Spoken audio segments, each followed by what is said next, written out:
Hello everyone, कैसे हो आप सभी। तो चलिए, आज मैं जो है क्लास 12 के अवकाश वाली सभ्यता जो दिनकर जी की कविता है उसको प्रस्तुत करने जा रही हूँ। और साथ ही साथ आज मैं जो आपको बताने जा रही हूँ तो आपको हर एक पंक्ति की जो है मैं उसका ससंदर्भ व्याख्या करूंगी। ससंदर्भ व्याख्या इसलिए करूंगी कि यदि आपको, आप लोग को जैसे कि पता ही है कि आपको अवकाश वाली सभ्यता से या तो लाइनिंग आती है या तो उनका मूल भाव आता है। तो आपको ये हो जाएगा, अगर मैं लाइनिंग के साथ आप लोग को पढ़ाऊंगी तो आप लोग का लाइनिंग क्लियर होगा। और साथ ही साथ अगर आपको मूल भाव आएगा तो सभी लाइनिंग के जो व्याख्या है उसको समेट कर लिख देना है। ठीक है, तो चलिए देर ना करते हुए आगे बढ़ते हैं और अवकाश वाली सभ्यता पढ़ते हैं, जो कि आप लोग के जीवन में अवकाश भरपूर से भरा हुआ है। अवकाश का अर्थ होता है छुट्टी, यानी फालतू समय जो आप लोग व्यतीत करते हैं। तो उसको मैं तो चलिए पहली पंक्ति की ओर हम लोग बढ़ते हैं। ठीक है, तो पहली पंक्ति है हमारी, आदमी अत्यधिक सुखों के लोभ से ग्रस्त है, यही लोभ उसे मारेगा।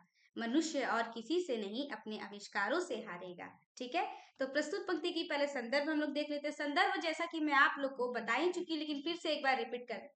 संदर्भ यह होता है कि मतलब वो जो कविता की पंक्ति है किस कविता से ली गई, उसके कवि कौन है और किस पुस्तक में वो संग्रहित है, ये भी लिख सकते हैं। या फिर आप केवल और केवल कविता का नाम और कवि का नाम लिख सकते हैं। ठीक है, और साथ ही साथ प्रसंग आपको मैं बता ही दी हूँ, लेकिन फिर से रिपीट कर देती हूँ। प्रसंग का अर्थ होता है कि वो जो पंक्तियां हैं उसमें मूल बात आपको क्या लग रही है। ठीक है, तो वो मूल बात उसमें प्रस्तुत होती है। तो चलो संदर्भ में पहले देख लेते हैं। तो प्रस्तुत पंक्ति रामधारी सिंह दिनकर के द्वारा रचित अवकाश वाली सभ्यता कविता से ली गई है। इसके कवि कौन है? रामधारी सिंह दिनकर। इनका मूल नाम, एक शॉर्ट नेम भी है, दिनकर जी। ठीक है, प्रश्न क्या है? तो कवि मनुष्य के लोभी स्वभाव की ओर इंगित करते हुए बताना चाहते हैं कि यह लोभी स्वभाव ही उसके विनाश का कारण बनेगा।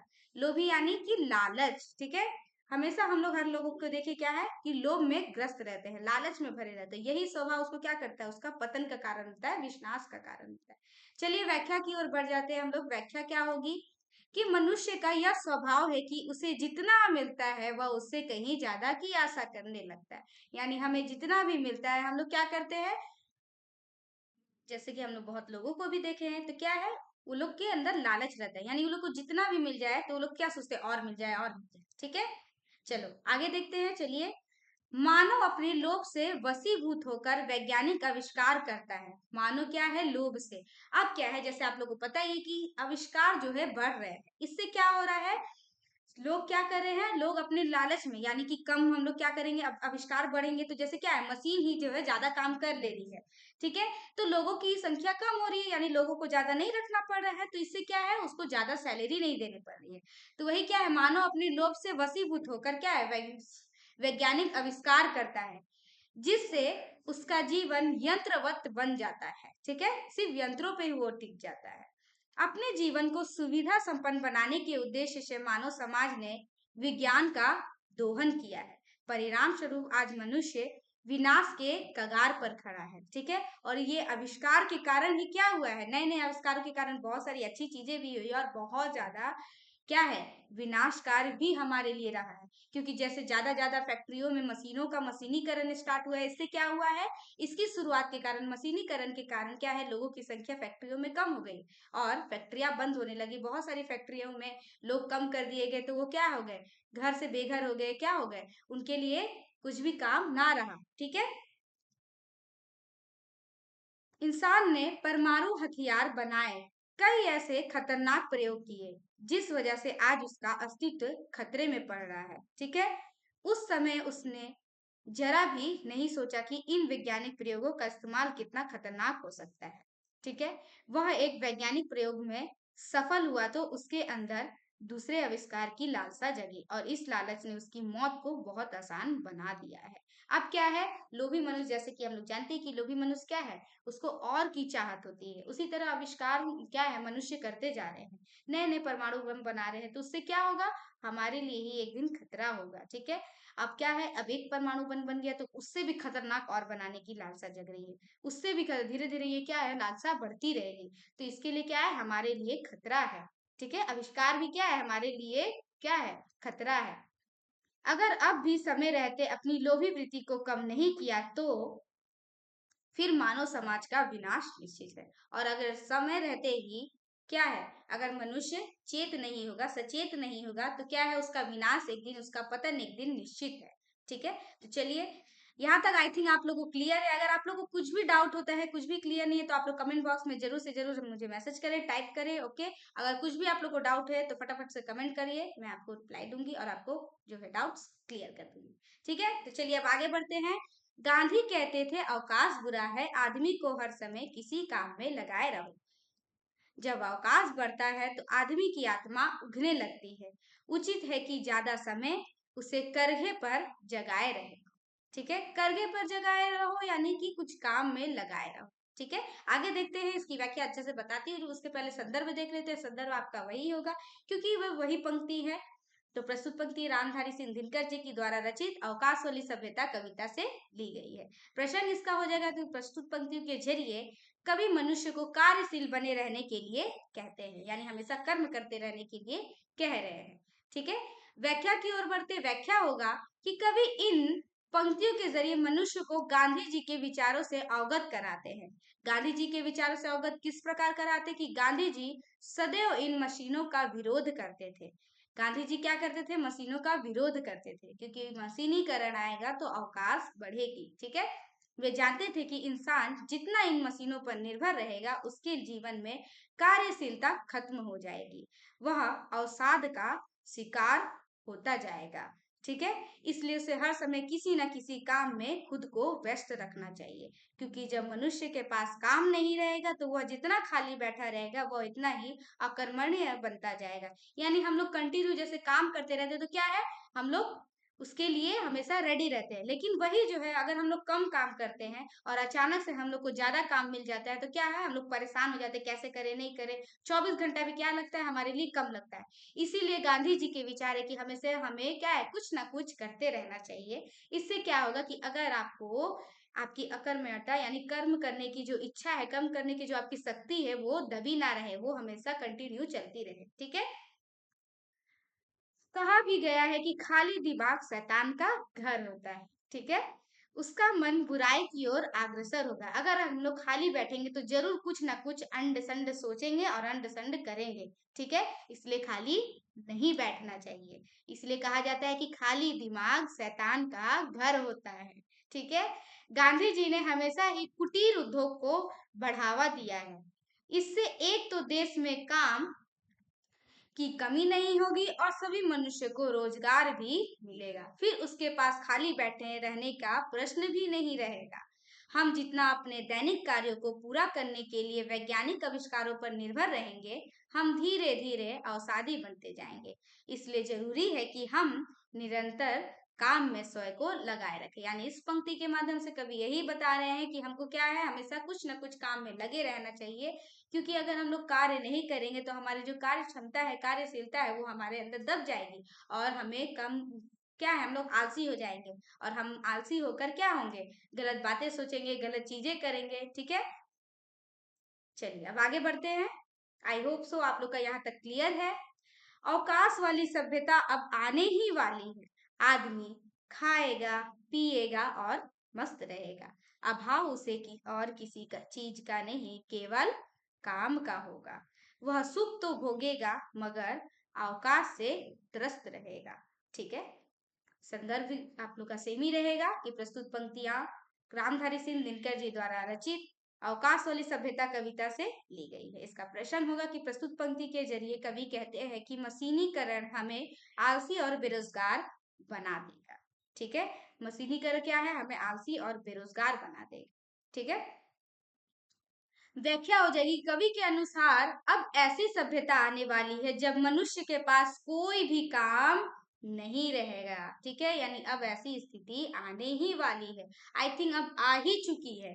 ठीक है, हम लोग जैसे कि कलयुग में जी रहे हैं।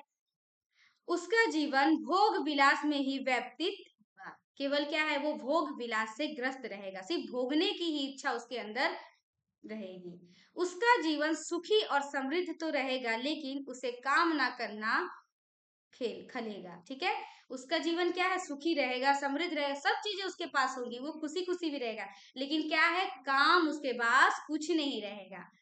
उसके जीवन में खालीपन रहेगा, क्योंकि वह काम के अभाव से जूझेगा। यही उसके जीवन के सबसे बड़ी पीड़ादायक स्थिति है। ठीक है, और क्या है, वो अपने खालीपन के अभाव से जूझेगा। उसके पास सब कुछ होगा लेकिन केवल काम नहीं रहेगा, कुछ करने के लिए नहीं रहेगा। यही क्या है, उसके लिए जीवन की सबसे ज्यादा पीड़ादायक स्थिति होगी। ठीक है, हम मशीनों के इतने आदी हो गए हैं कि हम छोटा सा काम करने के लिए तुरंत ही किसी वैज्ञानिक आविष्कार की ओर बढ़ जाते हैं। जैसे हमारी मम्मियाँ क्या करती है, सिलबट्टे पर मसाला नहीं पीसती है, वो क्या करती है, मिक्सी जार में डालकर मिक्सर में मसाला पीस देती है। यानी वो क्या है, वैज्ञानिकता की ओर बढ़ रही है। ठीक है, चाहे तो वो अपने सिलबट्टा से भी पीस सकती है मसाला, तो उससे क्या होगा, उनका हेल्थ भी सही रहेगा। ठीक है, हमारे मसल्स भी क्या है, उस समय कार्य करते हैं। ठीक है, लेकिन क्या है, सब मिक्सर में पीस लेते हैं मसाला, तो इससे क्या है, वैज्ञानिक आविष्कार की ओर बढ़ा। इससे क्या होगा, छोटे छोटे काम के लिए भी क्या है, हम लोग वैज्ञानिक आविष्कार का उपयोग करेंगे, जिससे हमारा काम करने की आदत पीछे छूटने लगेगा और हम काम करने की आदत से क्या है, पीछे छूट जाएंगे। जैसे ही हमारे घर में कुछ ऐसी जो चीज है, अगर वो खराब हो जाती है तो हम लोग तुरंत क्या है, बनाने में लग जाते हैं, उसे ले जाके दुकान में सर्विसिंग में डाल देते हैं, क्योंकि हम लोग का क्या है, आदत छूट जाता है। जैसे कि वॉशिंग मशीन में जो कपड़ा खींचते हैं, उसके लिए क्या है, अगर हाथ से कपड़ा खींचना पड़े तो बहुत ही आफत विपत हो जाएगी।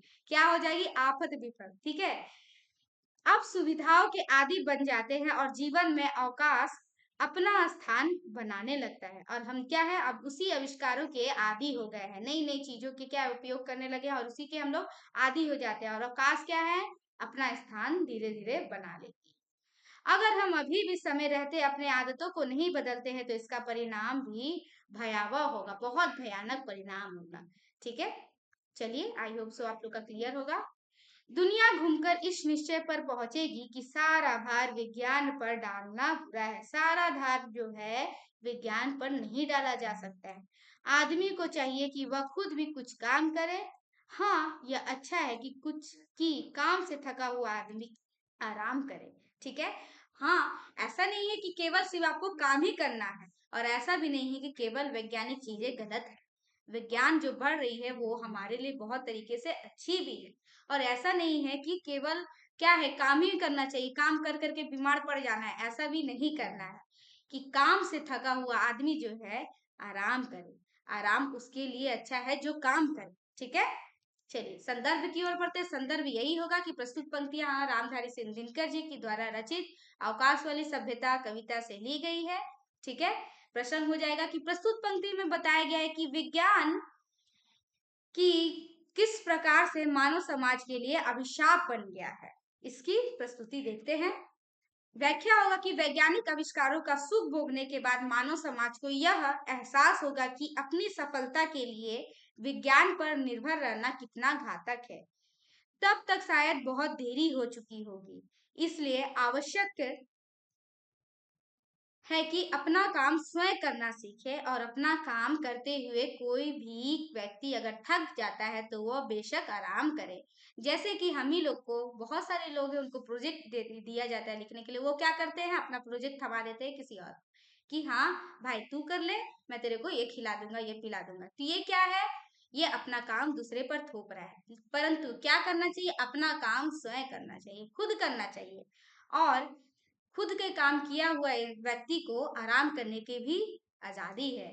ठीक है, जो काम करता है वो आराम भी कर सकता है, उसके लिए वह अवकाश नहीं है, क्योंकि वो अपने कर्म के साथ आराम कर रहा है। ठीक है, इन पंक्तियों के जरिए कवि हमारी अकर्मण्यता को जगाने की कोशिश करते हैं, और वैज्ञानिक आविष्कारों ने मानवीय मूल्यों को खोखला बना दिया है।